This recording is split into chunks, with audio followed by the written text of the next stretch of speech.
নামাজ পড়ে না এটা না, নামাজ পড়ে না তে তো কোনো বাদে তারে কোনো গণাতে ধরে না কেউ। ইসলামে বেনামাজিরে কোনো গণাতেই ধরে না। এটা কোনো মানুষও না, পায়জামাও না, এটা কোনো প্লাস্টিকও না, এটা কোনো জাতও না, অজাতও না, এটা কিচ্ছুই, পাগলও না, ছাগলও না, এটা বাদ, এটা একেবারে বাদ দিস। বেনামাজি তার কোনো তুলনা নাই। আমি সবসময় বলি বেনামাজির কোনো তুলনাহীন, তার কোনো মানুষের সাথেও তুলনা নাই, গরু ছাগলের সাথে, কুকুর বিড়ালের সাথে, জন্তু জানোয়ারের সাথেও তার কোনো তুলনা নাই। কারণ তারে যদি মানুষের সাথে তুলনা দেয় হবে না, কারণ মানুষকে আল্লাহ বানাইছে ইবাদতের জন্য। তো সে যেহেতু ইবাদত করে না, তো সে মানুষ না।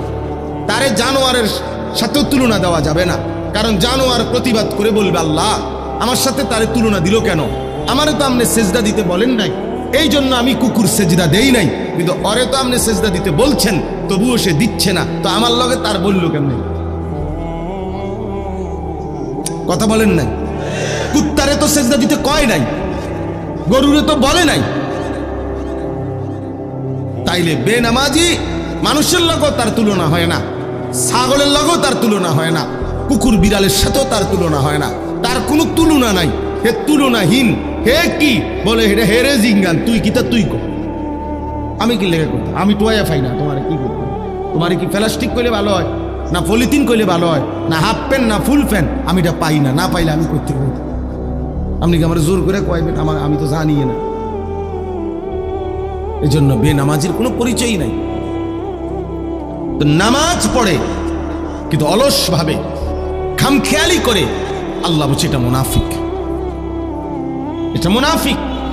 তাহলে চিন্তা করে দেখেন, চিন্তা করে দেখেন। তাহলে এই জন্য বললাম, কোরআন শরীফ আছে ফাখালাফা মিন বাদিহিম খালফুন আদাউস সালাহ ওয়াত্তাবাউশ শাহাওয়াত ফাসাউফা ইয়ালকাউনা গাইয়া। আল্লাহ বলেন একদল উত্তরসূরি হবে যুগে যুগে নিকৃষ্ট, একদল প্রজন্ম হবে যুগে যুগে নিকৃষ্ট প্রজন্ম। প্রত্যেক যুগে কিছু জেনারেশন এমন হবে যারা নিকৃষ্ট জেনারেশন। তারা কারা? যাদের দুইটা অভ্যাস, এক আদাউস সালাহ, তারা প্রতিনিয়ত তাদের নামাজকে নষ্ট করে দেয়।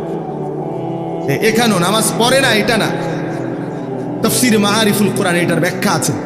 নামাজের যত হুকুম আহকাম এগুলো যথাযথভাবে আদায় করে না, আদায় করে না, এটাকে বলে নামাজকে নষ্ট করে দেয়। ওয়াত্তাবাউশ শাহাওয়াত, এবং নিজের মনের ইচ্ছা মতো চাহিদা মতো চলে, নিজের মনে যা চায়, শাহওয়াত মনের কামনা বাসনা, মনের ইচ্ছা আকাঙ্ক্ষাকেই শুধু অনুসরণ করে।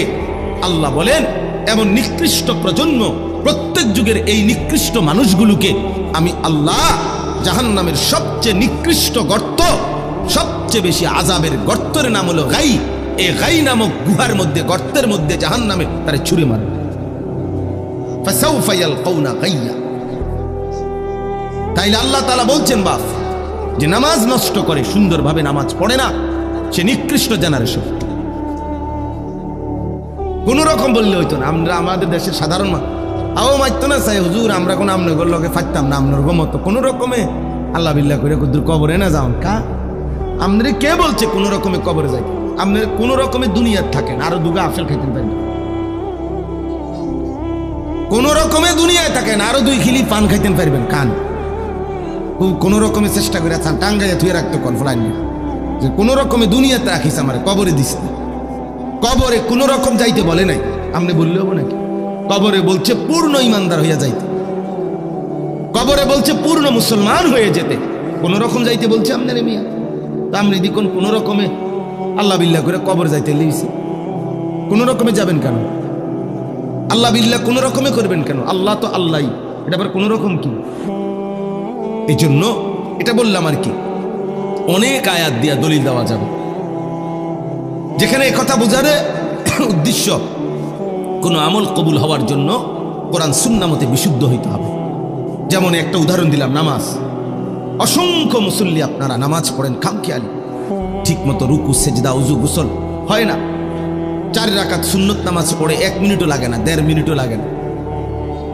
100টা দানার তাসবিহ পড়ে 33 34 বার, হায় হায় 1 মিনিটও লাগে না। কি দ্রুত পড়ে ফেলেন, সুবহানাল্লাহ সুবহানাল্লাহ সুবহানাল্লাহ সুবহানাল্লাহ, এত দ্রুত এগুলো এমন করেন কেন? আপনি কি কোনো কামে যাবেন না চুরিত যাবেন? আপনার সমস্যা কি? এরকম করার কি আছে? বয়স্কদের এই বদভ্যাস বেশি।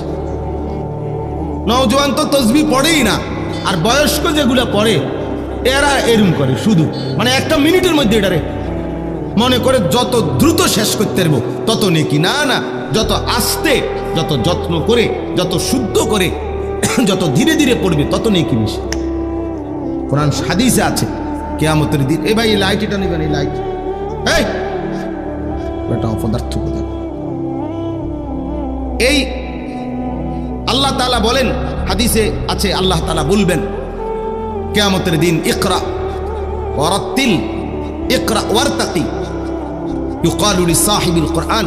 আল্লাহর কোরআন যারা পড়তো নিয়মিত, কোরআন যারা পড়েছে, মুখস্থ করেছে, কোরআন যারা জীবনভর আগলাইয়া রাখছে, তাদেরকে আল্লাহ বলবেন ইকরা ওয়ারতাকি, আমার বান্দা আজ হাসরের মাঠে কোরআন পড়ো আর জান্নাতের উপরের দিকে উঠতে থাকো।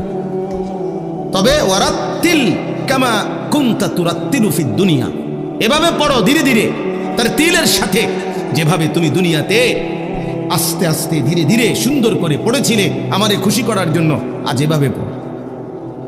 তো হাসরের ময়দানে আল্লাহ চাইবেন কোরআন আস্তে পড়ো, যত্ন করে পড়ো, তার তিলের সাথে পড়ো। আপনি ধীরে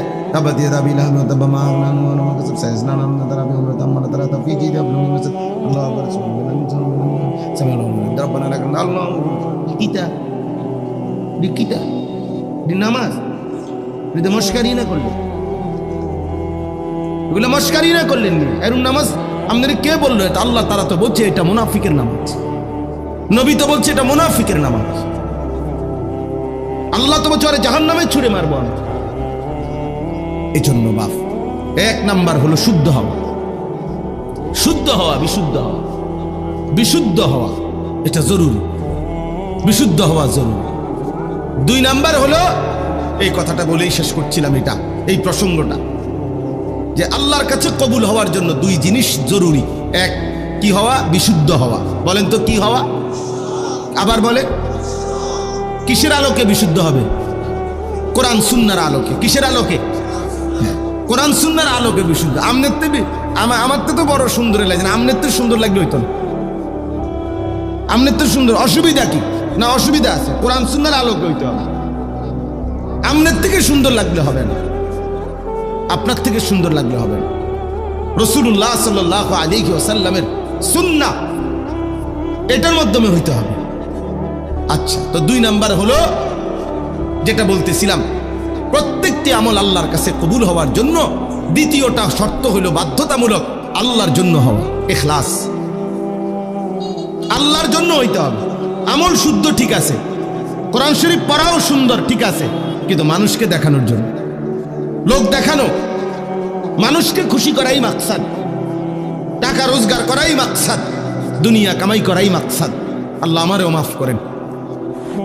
তো এটা ইখলাস হইল না, আল্লাহর জন্য হইল না, আল্লাহর জন্য হইতে হবে।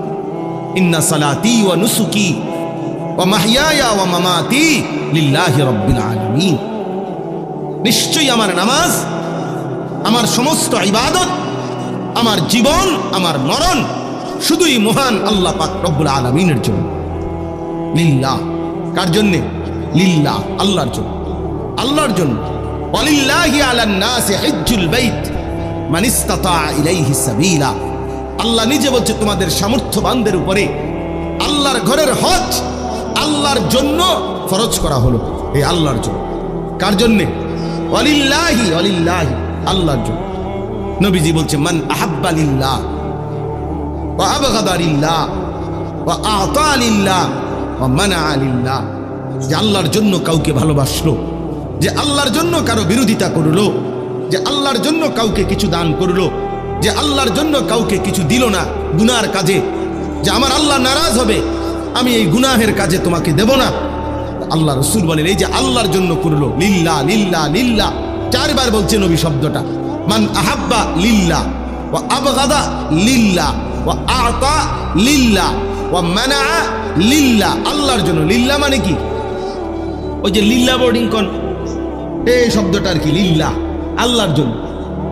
তো আল্লাহর জন্য করলো, ফাকাদ ইস্তাকমালাল ঈমান, নবী সাল্লাল্লাহু আলাইহি সাল্লাম বলেন তার ঈমান পূর্ণ হয়ে গেল। ঈমান পূর্ণ হলো, তার ঈমান পূর্ণ হলো। অতএব এটা জরুরি বিষয়।